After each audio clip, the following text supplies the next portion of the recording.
Hey everybody, this is Real with Juan Martinez, and my God, am I excited. This is a show where we have real people with real problems, and of course, we have to give you a real solution. So here in the house today, we have an amazing guest. Well, not in the house, but even though she's in her house, she's like in our house. And so, Real Talk Kim. Y'all know her as Pastor Kim. She's a mom, a pastor, an entrepreneur, a mentor, motivational speaker, entertainer, 5-time best-selling author. Her 5th book, Shut Hell Up, was released April of 2020. She travels the world, fulfilling her passion and purpose of loving people back to life. That's a good one. That is great. Loving people back to life. She uses her influence to mentor people all over the world. She has a successful podcast that is reaching hundreds of thousands of people. In 2019, the RTK Inner Circle Mentorship Program gave birth. Come on, she got a circle. She got a circle. And now she has been in shows, Preachers of Atlanta. She has been at Chatter Talk Show, BET. Come on, BET. All of it. All of it. Nightline News and numerous podcasts, webinars, and radio programs. My God. And you know what? I would add to that fashionista, because my God. They got to already know who it is. They got to know who it is. Real Talk Kim, say hi to everybody. What up, everybody? I am so honored to be here with y'all. I think I have met my match in energy with you. Oh, man. You know, the crazy as it is, we had a show a long time ago called Get Wrapped in Real Talk with Juan Martinez. Then I get to meet you later on in life. And so everybody says, you could do it because you're just like her or she's just like you. I'm like the people like, what up? I think my wife says that she wants to make a shirt that says I'm extra. Yeah, we're so extra. Extra. Somebody wrote the other night underneath one of my pictures, extra. I was like, it's in my blood. It's almost hard not to. I feel like you guys are twins separated at birth, Wow. Man, so hey, first and foremost, let's talk a little bit about Shut Hell Up, right? I mean, I know you, so I know probably what you would have named it, but we're going to keep it at Shut Hell Up. And it's kind of like telling the enemy to shut the hell up. So tell us a little bit about the book. How did this come about? Why did you write it? Let's talk about that. Man, so I wanted to write a book called Shut the Hell Up, but they wouldn't let me. They wanted to keep, it's a Christian publisher, yes. But man, I just found that so much of my life, I was a preacher's kid, raised in a really strict religion, and I just was born with a rebel bloodline. You know what I'm saying? Yeah. And I wanted to say Shut the Hell Up, but they wouldn't let me. So instead, it's called Shut Hell Up, which I'm pretty proud of. I love that. And let's show that book again. Look at that fashion. Beautiful. Oh my God, all the red in it. When I saw this picture, I was like, no, we got to get rid of about 30 packing pounds. But listen, ain't nothing like yourself on the front of a book to make you put the ho-hos away. You're good. So go ahead. But you know what? It was just my whole life. I just always was raised in this church, and I'd watch people singing these great hymns and, oh, I can't wait one glad morning when this life is, oh, I'll fly away. And they all looked like they were so miserable. And I just figured out that my whole life I was carrying this stigma of fear. Yeah. And the Bible says 365 times to not fear. Here I am worried about it. Fear. And so finally I realized that nothing changes until I decide to tell hell to shut up. And so nobody can do it for me. No counselor can do it for me. Come on. No spouse can do it for me. No amount of money can do it for me. It comes from right here and right here. Yeah. You got to finally say anxiety, fear, worry, doubt, insecurity, out the door, right? Out the door. You know what I think, Pastor Juan? I think it's literally having that oh hell no moment. Yeah.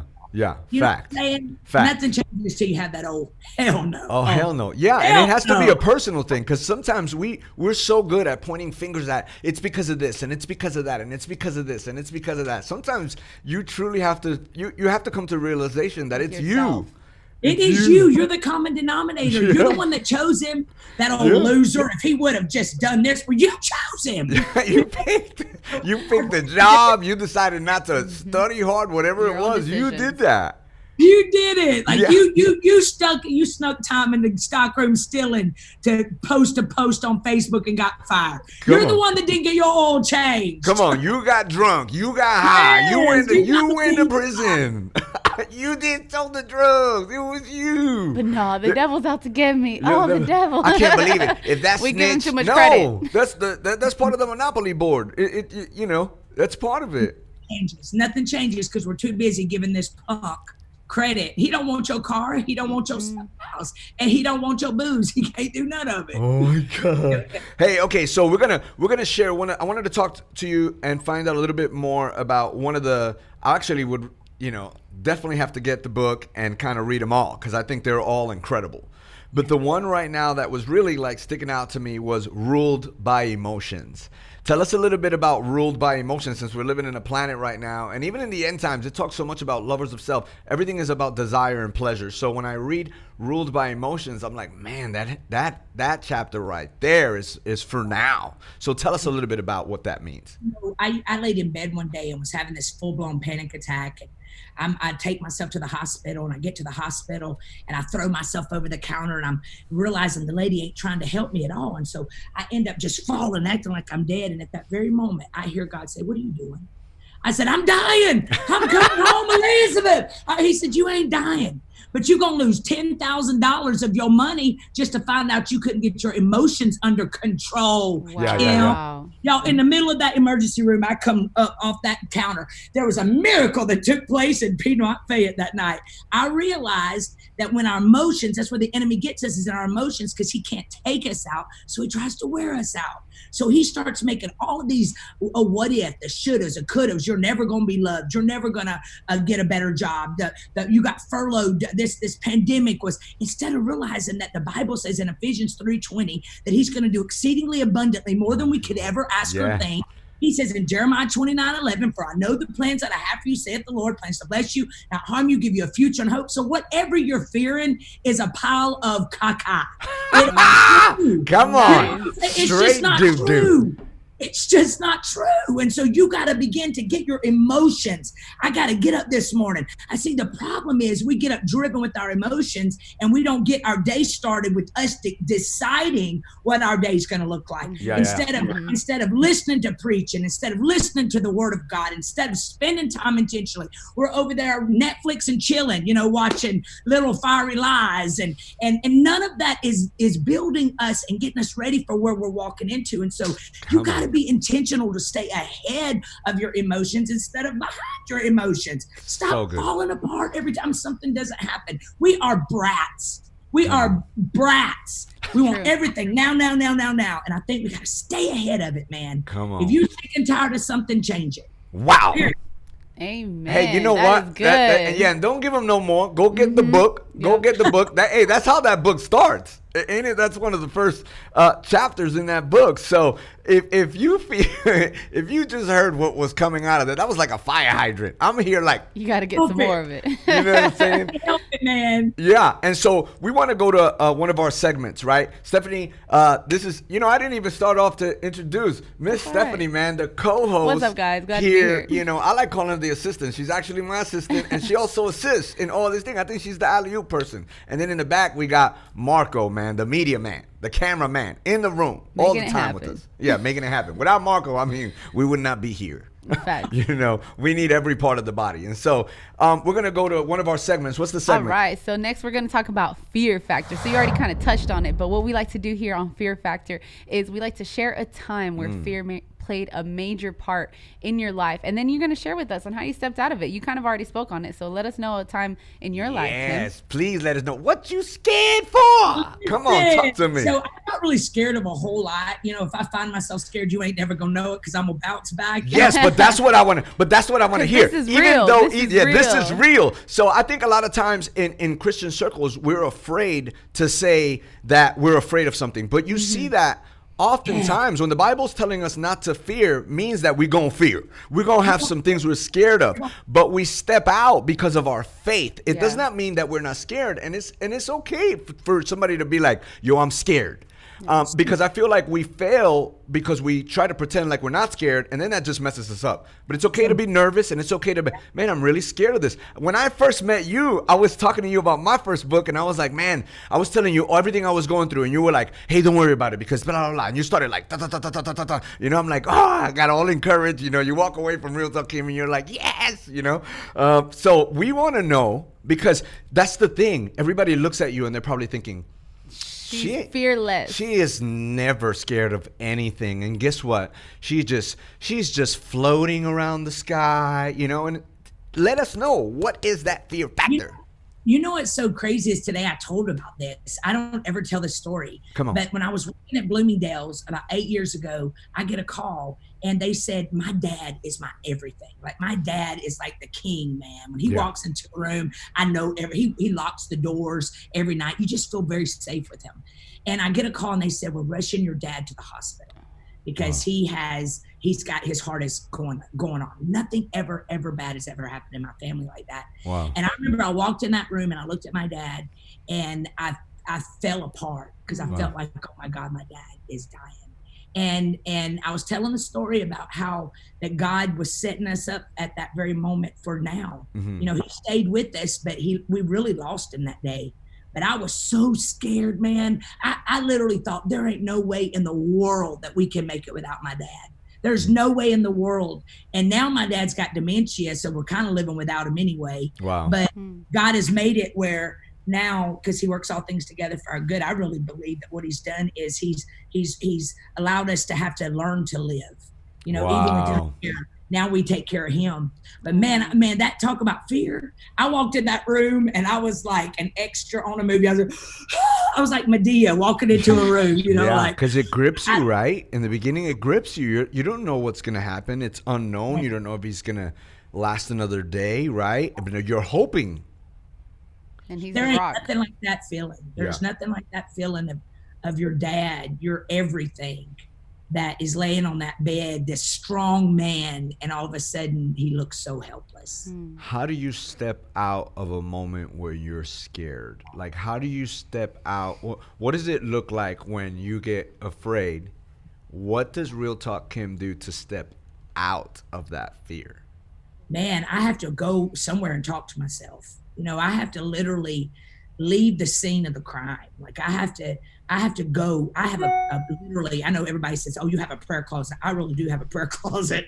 And I'll walk up in that room, man, and I'll turn on some worship music. I'll lay in that floor and I will cry like a baby. Like, it ain't nothing for me to, and like, I cry, I get it out. Like, listen, I am extra even by myself. Come on. I'll be like, and I will cry so hard. I get out because I don't hold on to nothing. I feel like that, the more you deny it, there's some times I cry now. Even in the last year, there's some times I just lay on my floor and cry. I believe that it's important for you to realize this hurts. This sucks. Yeah. And I'm not going to deny it, man. I don't know what I'm going to do next. I don't even know what my life, I've had several of these times, y'all, where I'll just be like, I don't know what my life is going to look like. I'm handed this life. I'm handed this. I never saw this coming. Those are the ones that get you. Because you were working on a Bloomingdale counter, putting makeup on people, right? That's where you were. Yeah. And so I literally froze. And, was somebody that's always had to hold it together. I do fall apart, but I lay on that floor till I get it out. And I'm not one to, I'm pretty transparent. I really am pretty vulnerable. But really I think that was the case that started it. Come on. That moment was when I really realized that, you know what, you ain't superhuman, little girl. Like, it hurts. Yeah. And you gotta let this stuff out, or else you're gonna walk around being a bitter old woman. Come on. Mad at God for what? God didn't do this. Your daddy ate all the ice cream that made his arteries clog. Yeah. Yeah. I think that's the greatest gift that I've learned, Juan, is that, you know what, stuff hurts and that's life real. happens, and it ain't God's fault. Life just happens. And he said, I would be your comforter and your friend. And so your job is to keep your heart not hard. Shonda. That's what I do. Come on. I love that, That's man. so good. That's real. man. I love the transparency, too. And so the next one we're going to do is, think you know me. Come on. You think you know me. Tell them what that is. All right. So you think you know me? Well, Ms. Real Talk Him, you already know there's probably all sorts of haters all in your comments on every social media. You were just telling us about somebody writing extra on a picture that you posted, right? But behind those comments, there's tons of people who assume something about you. They see you and they assume that, oh, well, she must be like this or she must be like that. Yeah, and they don't even know you. They don't know you. They don't know you. they have never met you, they've never Yeah. had a conversation with Hearsay. you, or maybe they met you at a bad time and they Come just on. assume that, well, she's like this, you know? So you Come think you on. know me is just Yeah, that. We're think going to you set the know record me. straight on some inaccurate assumptions that people have about you. Tell it, tell it, Well, tell you know it, what I tell think, it. because I'm Real Talk Kim and I'm always dropping it. Like, God didn't die for you to be no side chick. You know, Yeah. I'm always, Oh, I'm preaching on that Sunday. listen, I've been the culprit of a side chick. Okay, it hurts. Yeah. I think that people think I'm hard. People think that I am like, and I'm nothing like that. Like I am. Y'all, this year was the first year that I got really comfortable with confrontation. Like I didn't even like confrontation. Wow.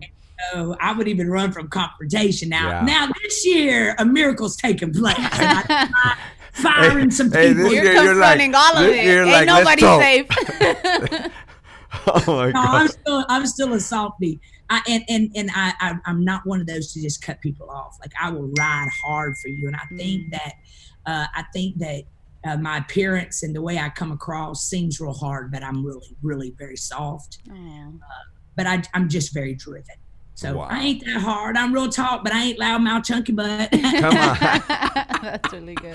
Oh my God. Okay, so we love that. We love this segment that we're about to do right now. We think it's really important. And, you know, and a lot of times I see books out there that they talk about, like, when you meet with somebody that's important, you know, you're going to ask them one question. Don't waste time. You know, make sure you think out that question, you know? So I think for people watching this right now or listening to us right now, they would have to say that this is a very important part. If they listen and have the ears to hear, they can grow from your experiences, right? So the next one we're going to do is... Dear younger me. So, man, you are so beautiful. Let me just tell you that right now. You're so amazing and so beautiful. But Dear Younger Me is talking to younger Kim. What advice would you give your younger self? Think back to an age, think back to a time where you're like, man, if I knew this back then, maybe my life would have been different. Or maybe I would have, you know, saved myself on a little heartache. Or, I know what age. I would have went to 13 and don't smoke that. Put that blunt Put down. that blunt down. Don't do it, son.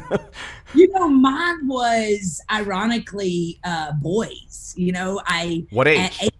At 18 years old, I 18. graduated, got my diploma, and literally ran away, man. I'm going to get married, have babies. Come on. And I wanted to be a Proverbs 31 woman. And I'll never forget, y'all, my dad driving around.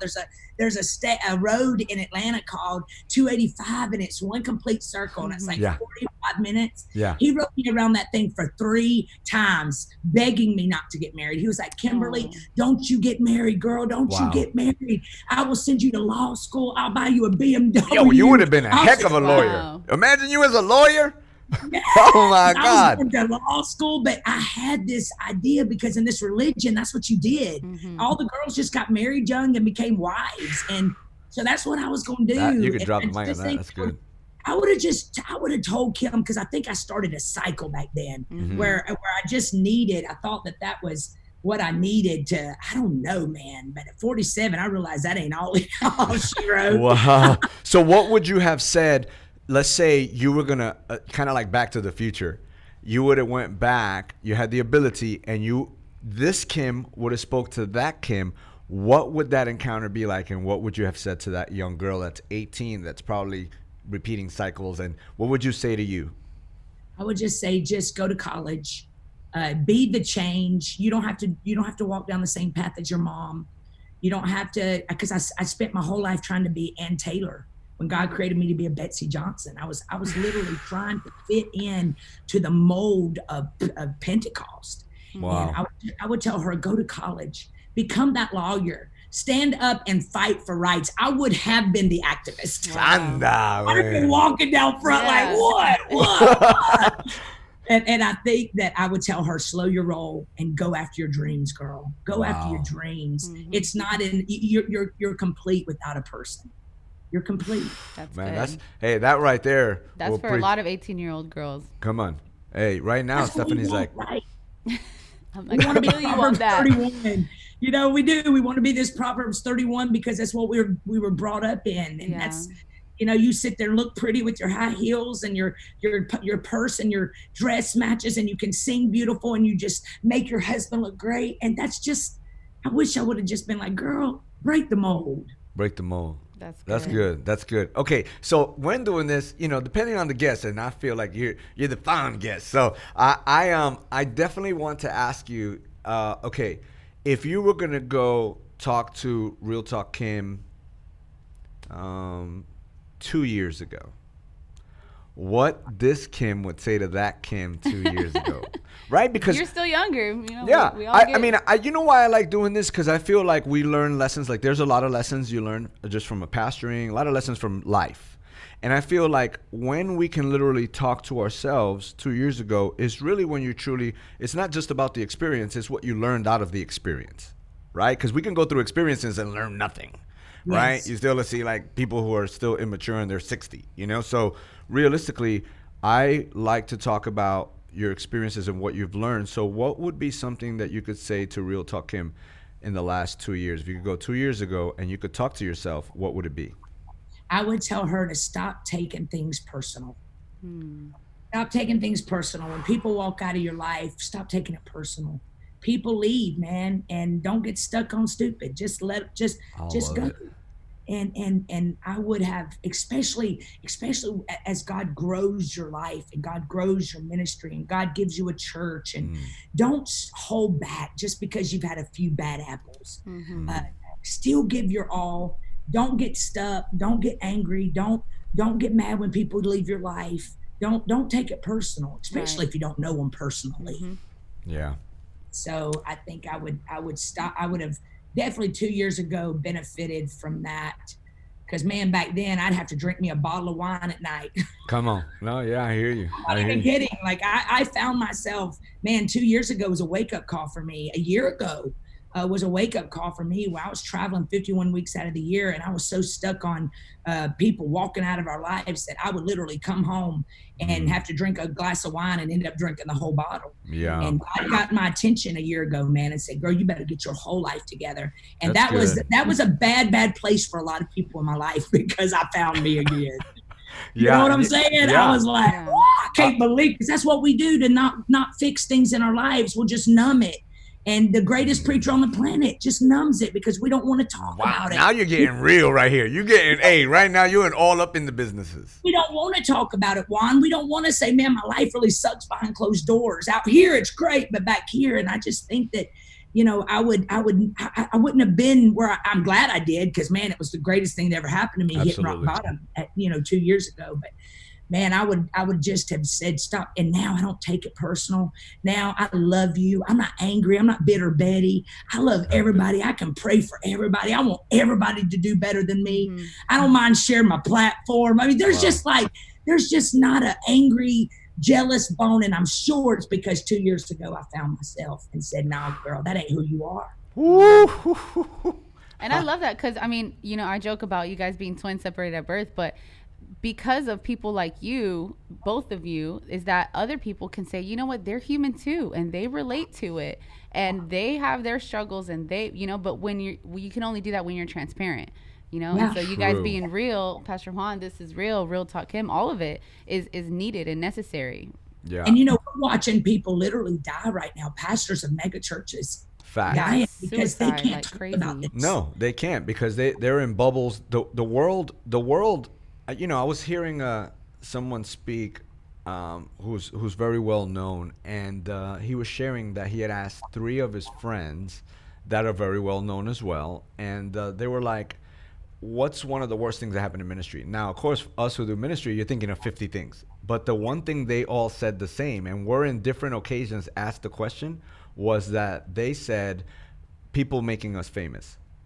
Yeah. Because they never really started it for that, and so you got to learn how to maneuver through that. And it's good. The transparency is really good, but I feel like you just want to preach the gospel and you just want to like help people, and then it's like you get put in this thing, and then you got to figure out how to live in this thing. Like you got to figure out how to be regular real talk, and then everybody's like, wow, you're real talk, you know, and they're like chasing you around, and you're like, hey, this is not what I asked for, you know, I just want to help you, you know. And especially whenever you're preaching this message, and then it's you're fighting hell behind closed doors. Fact. And so you got to know how to navigate through that without. So I don't really let people know, Juan, man. I'm so transparent. I tell Yeah, me people, too. Yeah, I tell it from. Me too. I tell it from the pulpit. I'm like, hey, this is where I'm at. I've never been able to tell my story. Oh yeah, I did it. I did it. Thank you, Jesus. Yeah, without a doubt. Without a doubt. Well, it also shows how you overcome. Right. And it gives the ability. I always look at ministry almost like the overweight person, right? Because in marriages, when I'm counseling, I'm like, okay, this is what's going to happen. You're 700 pounds as a couple right now. And we're going to get you to your ideal weight of what is it? And they go like 180. And so I'm like, okay, 180. So that means we got to change your diet plan. That means you got to exercise some things. You got to do certain things in order to get, I feel like that's all it is. And then everybody else will want to know how you lost the weight. That's really like, how'd you lose the weight? How'd you lose this? How'd you lose that? So that's really what God has called us to do, so that when we lose that weight in whatever it was, whether it was pride, drugs, alcohol, anger, whatever, they'll be, you get to really explain to them, this is how I got out. This is how I lost the weight, Yeah. And you also get free from what people say, because the bigger you go, the meaner people get. Mm-hmm. They be letting that get to you. You got to realize that I let stuff roll off me so easy. Hurt people, man, but heal people. You say something ugly about me, I'm gonna get even more loving towards you. Come on, as Proverbs says, that's putting coals on people's head. I know it. So okay, so you got to be able to handle it.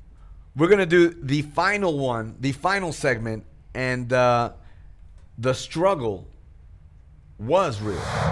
Explain that a little bit, because a lot of times people say the struggle is. Yeah, we always hear everybody talk about the struggle is real. The struggle is real. We're struggling right now, right? Hey. But man, sometimes we do struggle. That's a fact, right? But we're calling it the struggle was real, because we're gonna talk about something that you struggled with in the past. Yeah. All right, that was something. You guys are keeping it real all the way across the board. So what was the struggle for you? How did you overcome that struggle? Something that you really struggled with. And let me tell you, the whole thought behind it came. Remember the lady back in the day that was like, I'm falling and I can't get up, right? I feel like a lot of people come with that terminology like, oh, you don't understand, I can't make it through this. But the goal is for you to say how you overcame something, and somebody's going to be listening and they're going to see a person that fell and got up. Yeah. You with me? So that's the whole goal of this. So the struggle was real. Yeah, my struggle was always, because I was in special ed my whole life, like literally. I still don't know where commas and periods go. Yeah.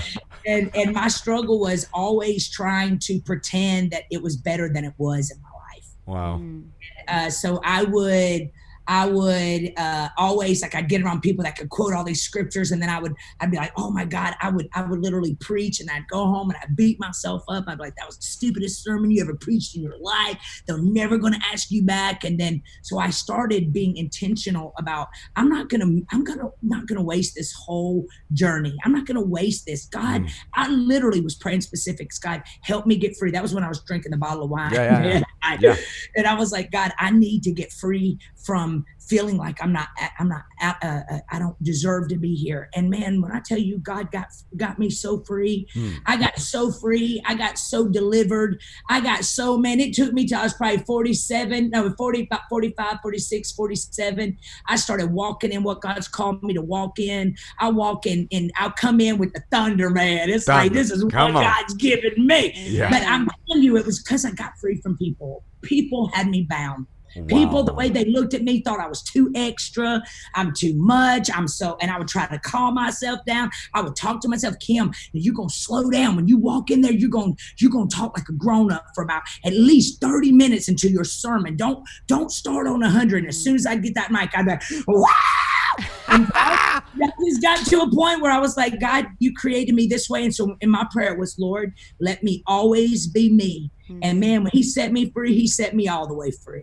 And now I live my best life. You hear me? So the struggle used to be trying to be an Ann Taylor when God created me to be a Betsy Johnson. Hey, man. Hey, I could hear the singing voice, too, on the cool. You sang. I got there's like, a woman in there. You hear me? She in there. She inside there somewhere. Oh my Bring God. out the piano. The piano, yeah. I gotta learn how to play the piano. That would be cool. But here's the thing. You know why I don't learn how to play the piano? Because you imagine if I knew how to play the piano, the altar calls would be like an hour and a half. I'll be like, I got another song. Hey, listen, Juan. You know how I got free from that struggle? Let me tell you how I got free from that struggle. How? I literally went and got me a tutu, and I preached in a tutu and combat boots for 7 months. Wow. You're kidding me. I promise you. I would march my butt right up in there looking like a fairy godmother. Wow. And it got me free. It sure did. It started a movement where people would literally come to the conferences and say, I'm getting out of my comfort zone. And everybody walk up in there with tutus on. I don't wear them tutus no more because I preach to a lot of men now. Men ain't going to listen to a fairy godmother. But They're going to be like, yo, even though I would, because I'd be like, yo, look at her style. I don't belong in a tutu. You got to be really long and skinny to be in a tutu. No. Plus, your fashion is dope. Your fashion is dope. You know, so I mean, I could just see some Real Talk Kim fashion. You know, so like, Yes, don't stop there. You know, get that clothing out there. So you know, we like to end the show. You know, usually I'll wrap it in the word. You know, but being the fact that we got Real Talk Kim in the house, right? I mean, because the reality of this is we got listeners from all over the place, but we also have people who are in prison, right? And like not just the people behind bars, but also the people that I feel like you could be behind bars without being behind bars, you know. Right. You know, I like calling it prison break, you know. And so we want to set someone free right now. We want to give them a solution. So if you had 3 minutes to light this microphone on fire, what would be your message to the world? Ready and go. I want to tell you today, the reason the enemy has been after you is because you are strong and not weak. Thieves don't rob empty vaults. The reason that you've been battling, the reason that you feel like you ain't good enough, the reason that you feel like you have messed up and been the black sheep of your family is because the enemy don't want you to hear this message today. The message today is you are called, you are appointed, you are chosen for such a time as this. And as long as you got a pulse, God's got a plan. All you got to do is get up and shimmy yourself out of that depression, shimmy yourself up out of that defeat, shimmy yourself up out of what they said, shoulda, couldas, and wouldas, and start today. And Joel 2:25 says God's going to give you back everything the devil stole. So I'm prophesying over you today that you're having a wake-up call. I even see in the spirit like a little flicker in one of those fireplaces. It's like a pilot light. And the minute you flip that thing on, all of a sudden the fire starts roaring. That's what's happening on the inside of you. You are not a disgrace. You are not a has-been. You are not a mockery of your family. Your daddy is not laying in his grave turning over because of the things you've done today. Our God up in heaven says he has called you. He has chosen you. Now get your butt up and be a witness for Jesus, because as long as you ain't dead, God ain't done. My Amen. God, help me. Help me. Help me. Come on, man. You got this thing on fire. We're so excited. Real Talk Kim, Pastor Kim, that Limitless Church in Georgia. How can they find you? Where can they find you? You can find me anywhere on social media at Real Talk Kim. At Real Talk Kim. The book is Shut Hell Up. You know, but it really is Shut the Hell Up. But we're going to say Shut Hell Up. Excited about everything God is doing in your life. Excited about being your friend. Excited about possibly seeing you over here in Texas in the near future. Man. And oh, man. And now we got you on. Now we're like, hey, she said it. You know, and so just excited about the relationship and everything that you're doing for the kingdom of God. We're super excited about it. Thank you for keeping it real. And This Is Real. You heard it here. This is Real. Real Talk Kim. We love you, Kim. Thank you so much for sharing. Sis. I love you, Juan. All right. Thank And you that's guys a wrap. so much. That's a wrap. Come on.